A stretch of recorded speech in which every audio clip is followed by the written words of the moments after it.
Halo semuanya, salam sehat, salam sejahtera untuk kita semua.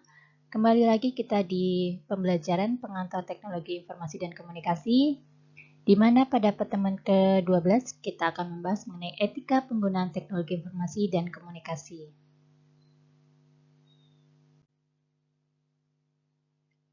Oke, salah satu aplikasi yang ditawarkan di teknologi informasi dan komunikasi adalah kemudahan dalam mengakses internet. Teknologi internet telah berkembang sangat pesat ya, menjadi museum maya, di mana perpustakaan maya dan pasar raya informasi maya yang paling besar di dunia. Internet bagaikan sebuah kamus lengkap yang melintasi berbagai disiplin ilmu, di mana kebutuhan dan harapan ya mudah dicari, bisa interaktif dan cepat dalam memberikan pelayanan. Saat ini internet dijadikan dasar pembangunan dunia informasi sedunia ya. Kenapa? Karena dapat diakses di seluruh penjuru dunia, di mana kita bisa mendapatkan semua informasi dengan mudah dan cepat. Tim WR Sosial Singapura baru-baru ini membuat slideshow yang memperlihatkan semua fakta dan statistik mengenai 2,5 miliar pengguna internet, di mana saat ini terdapat 1,86 miliar pengguna aktif media sosial di seluruh dunia. Jadi dari 2,5 miliar pengguna internet ya, ada 1,86 miliar yang menggunakan media sosial secara aktif. Di Asia, sebanyak 635 juta orang berlangganan paket data agar dapat mengakses internet melalui handphone. Di Asia Tenggara juga, wilayah yang paling berpusat pada mobile dengan tingkat penetrasi 109 juta %. Di Asia Tenggara dan Asia Selatan ya memiliki tingkat penetrasi internet di bawah rata-rata global yaitu sebesar 35%. Berkat Cina, tingkat penetrasi internet Asia Timur ada di atas rata-rata yaitu 48%. 3 dari 10 jejaring sosial yang paling banyak digunakan adalah aplikasi chatting ya, yaitu WeChat dengan 272 juta pengguna aktif. WhatsApp dengan 400 juta pengguna aktif dan QQ dengan 816 juta pengguna aktif. QQ dan WeChat adalah perusahaan milik Tencent ya dari Cina, di mana Cina itu mewajibkan ya masyarakatnya itu untuk menggunakan QQ dan WeChat dan tidak mengizinkan ya mereka menggunakan WhatsApp. Jadi mereka komunikasinya menggunakan QQ dan WeChat. Oke, kita lihat dari gambar tersebut ya, penetrasi pengguna internet Indonesia, di mana jumlahnya yaitu ada 132,7 juta. Di sini setidaknya di tahun 2016 itu menurut catatan Asosiasi Penyelenggara Jasa Internet Indonesia,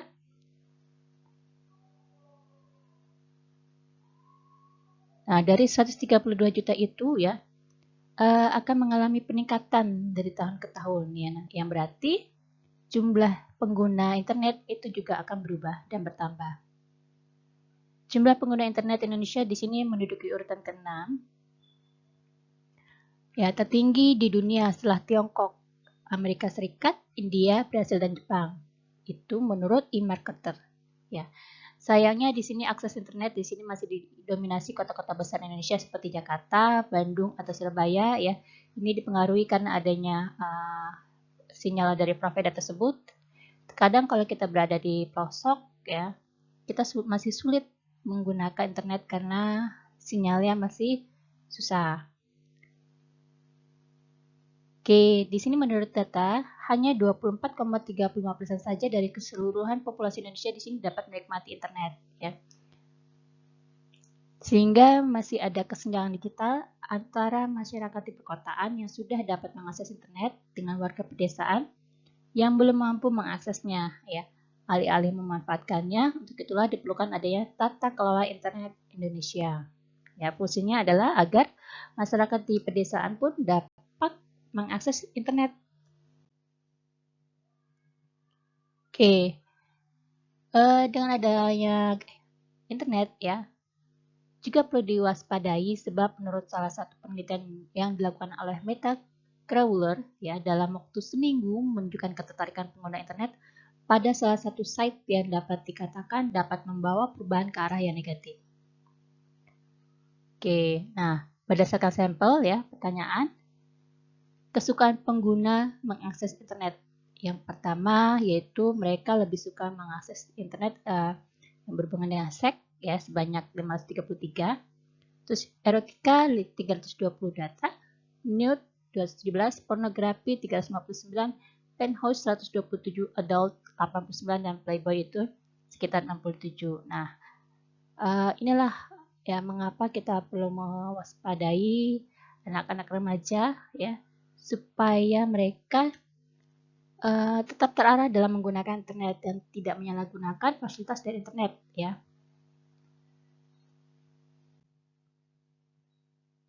Oke, pengertian etika dalam TIK. Etika ya bermakna merupakan sekumpulan azas atau nilai yang berkenaan dengan akhlak, tata cara ya baik adat, sopan santun, nilai mengenai benar atau salah tentang hak dan kewajiban yang dianut oleh suatu golongan atau masyarakat. Sedangkan TIK di sini dalam konteks yang lebih luas mencakup semua aspek yang berhubungan dengan mesin, ya baik itu komputer, telekomunikasi, dan teknik yang digunakan untuk menangkap ya, baik mengumpulkan, menyimpan, memanipulasi, menghantar, dan menampilkan suatu bentuk informasi. Jadi di sini TIK itu adalah alatnya ya, alat untuk menyampaikan atau menampilkan suatu bentuk informasinya. Nah, komputer yang mengendalikan semua bentuk ide dan informasi memainkan peranan yang penting dalam pengumpulan, pemrosesan, penyimpanan, dan penyebaran informasi, ya baik suara, gambar, teks, dan angka yang berasaskan mikroelektronik.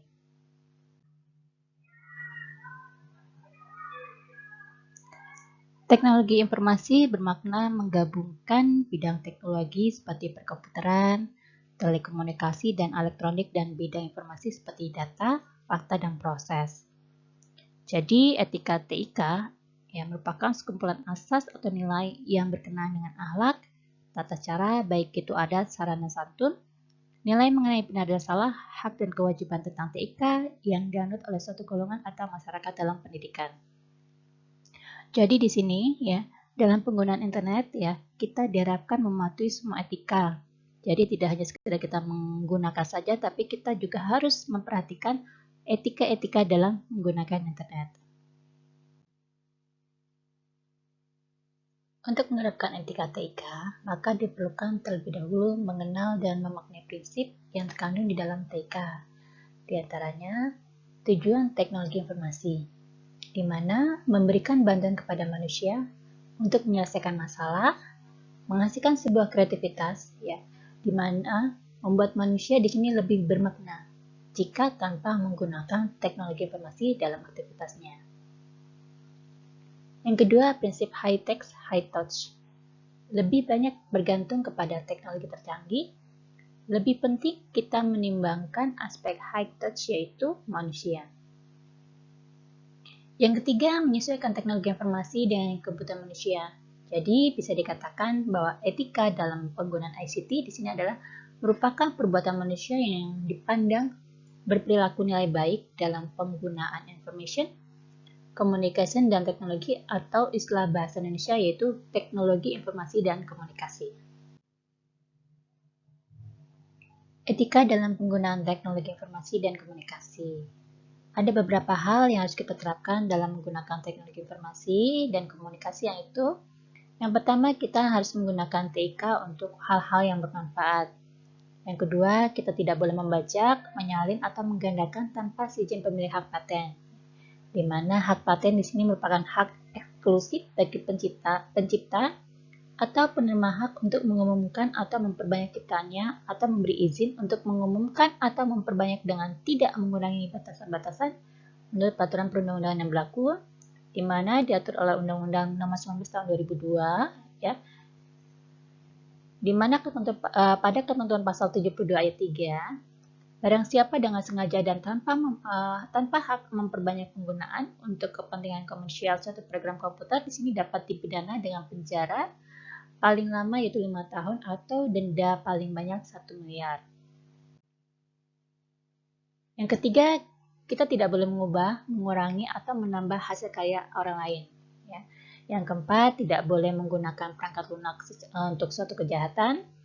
Yang kelima, kita tidak boleh memasukkan atau menyebarkan hal-hal yang bersifat pornografi, kekerasan, dan dapat merugikan orang lain. Yang keenam, menggunakan perangkat lunak asli, ya tidak boleh bajakan. Yang ketujuh, kita harus menjunjung tinggi hak atas kekayaan intelektual, ya, atau haki, di mana haki ini diatur ya pada Undang-Undang Nomor 19 Tahun 2002 pada pasal 72 ayat 1, 2, dan 3. Di mana barang siapa sengaja tanpa memperbanyak penggunaan untuk kepentingan komersial suatu program komputer di sini dapat dipidana dengan penjara paling lama 5 tahun dan atau denda paling banyak 1 miliar. Yang kedelapan, tidak boleh memasuki sistem informasi orang lain secara ilegal.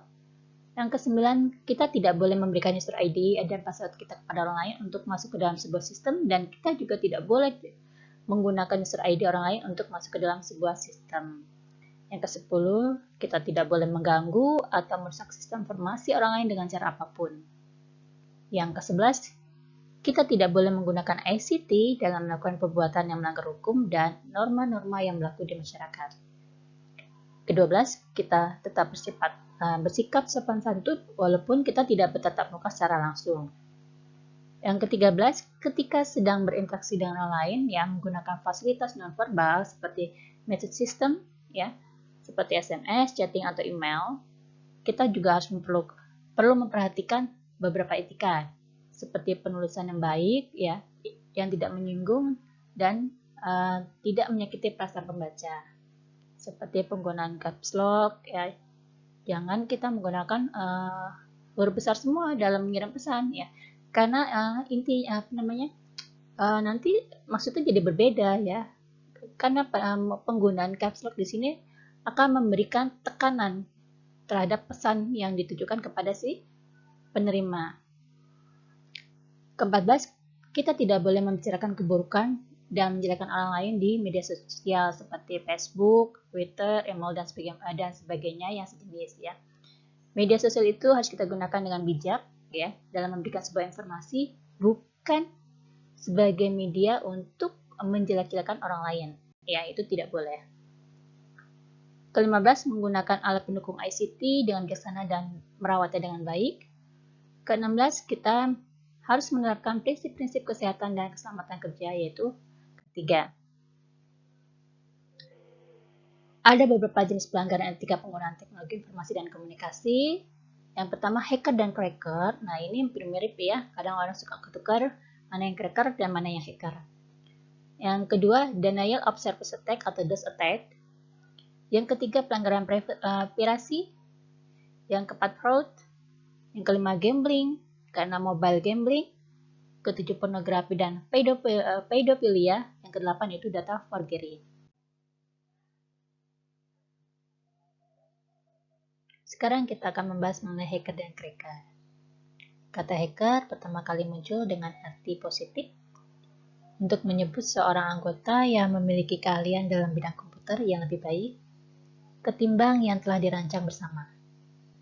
Menurut Mansfield, hacker di sini didefinisikan sebagai seorang yang memiliki keinginan untuk melakukan eksplorasi dan penetrasi terhadap sebuah sistem operasi dan kode komputer pengaman lainnya, tetapi tidak melakukan tindakan pengerusakan apapun, serta tidak mencuri uang atau informasi. Sedangkan cracker adalah sisi gelap dari hacker dan memiliki ketertarikan untuk mencuri informasi, serta melakukan berbagai macam kerusakan dan sesekali waktu juga melumpuhkan seluruh sistem komputer. Jadi, seseorang yang mencoba masuk ya sebuah sistem dan mencari celah ya terhadap kekurangan dari sistem tersebut dan menginformasikannya itu bisa dianggap sebagai hacker. Sedangkan kalau cracker itu adalah seseorang yang masuk ke dalam sebuah sistem informasi dan berusaha untuk merusak dan melumpuhkan sistem tersebut. Ya, jadi kita harus bisa membedakan antara hacker dan cracker. Kita akan masuk ke penggolongan hacker dan cracker. Yang pertama, recreational hackers, yaitu kejahatan yang dilakukan oleh hacker tingkat pemula untuk sekedar mencoba kekurangan dalam sebuah sistem sekuritas pada sebuah perusahaan. Jadi dia hanya mencoba masuk ke dalam sebuah sistem, ya, mengecek apakah sistem tersebut masih bisa dibobol atau tidak. Yang kedua, cracker, criminal minded hackers, di mana pelaku di sini memiliki motivasi untuk mendapatkan keuntungan finansial, ya.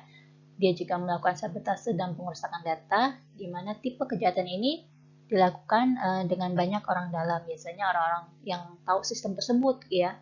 Jadi tahu kelemahannya, terus dia melakukan sabotase dan pengerusakan data dengan tujuan itu finansial, ya, untuk mendapatkan finansial. Yang ketiga, political hackers, ya, aktivitas politis melakukan pengerusakan terhadap ratusan situs web untuk mengkampanyekan programnya. Bahkan di sini tidak jarang dipergunakan juga untuk menyampaikan pesan untuk mendiskreditkan lawannya, ya. Oke, selanjutnya ada denial of service attack atau DOS attack. DOS attack di sini merupakan suatu usaha untuk membuat suatu sumber daya komputer di sini yang ada tidak bisa digunakan oleh para pemakai. Nah, DOS di sini ditandai oleh suatu usaha eksplisit dengan penyerang untuk mencegah para pemakai memberi bantuan dari penggunaan jasa tersebut. Seperti kita lihat di gambar sini, ya. Nah, di sini ada attacker, ya. Nah, di sini target service di sini tidak bisa mengakses internet, ya, karena di sini ada penghalang ini, ya. Dia menghalangi supaya si pemakai ini tidak bisa mengakses internet. Denial of service mempunyai dua format umum, yaitu yang pertama memaksa komputer korban untuk mereset atau korban di sini tidak bisa lagi menggunakan perangkat komputernya seperti yang diharapkan. Yang kedua, menghalangi media komunikasi antara pemakai dan korban sehingga mereka tidak bisa lagi berkomunikasi. Jadi di sini ada penghalangnya, ya, yang menghalangi si pemakai untuk mengakses internet. Selanjutnya, pelanggaran piracy, ya. Piracy di sini adalah merupakan pembajakan perangkat lunak atau software di mana dilindungi oleh undang-undang yang melindungi hak, yaitu Undang-Undang Nomor 19 Tahun 2002, di mana bentuk pembajakan perangkat lunak itu seperti memasukkan perangkat lunak ilegal ke dalam hard disk, shoplifting, pemakaian lisensi melebihi kapasitas, penjualan CD-ROM ilegal, penyewaan perangkat lunak ilegal, serta download ilegal. Kalau bisa, gunakan yang original, ya. Jangan menggunakan yang bajakan. Selanjutnya, fraud. Fraud di sini merupakan kejahatan manipulasi sebuah informasi, ya, dengan tujuan di sini menguruk keuntungan yang sebesar-besarnya. Biasanya kejahatan yang dilakukan itu adalah memanipulasi informasi keuangan.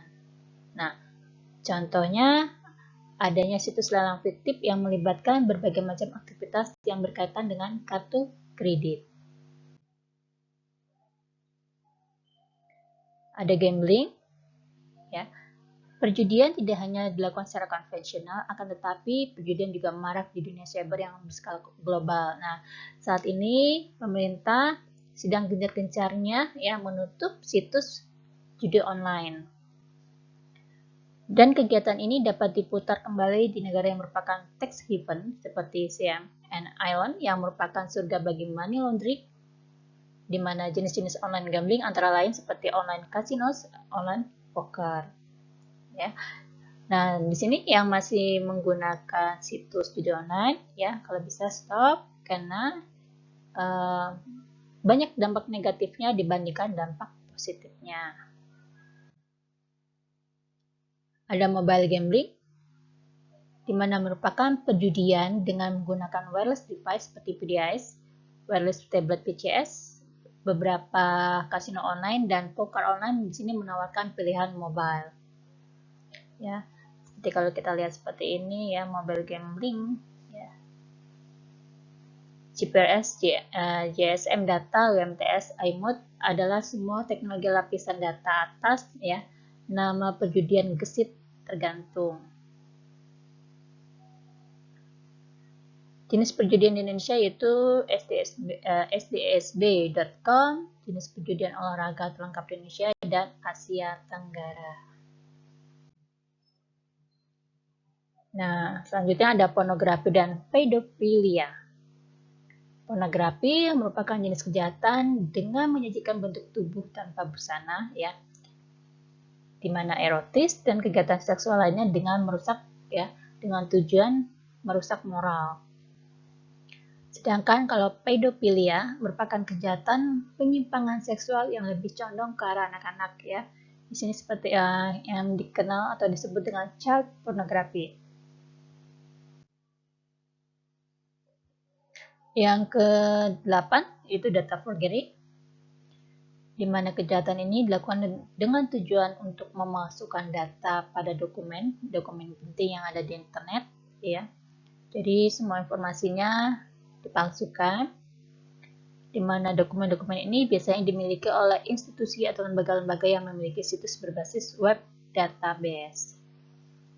Nah, dokumen tersebut disimpan sebagai scriptless dokumen dengan menggunakan media internet. Jadi, semua data-data yang disimpan dalam web database, ya, di sini dipalsukan.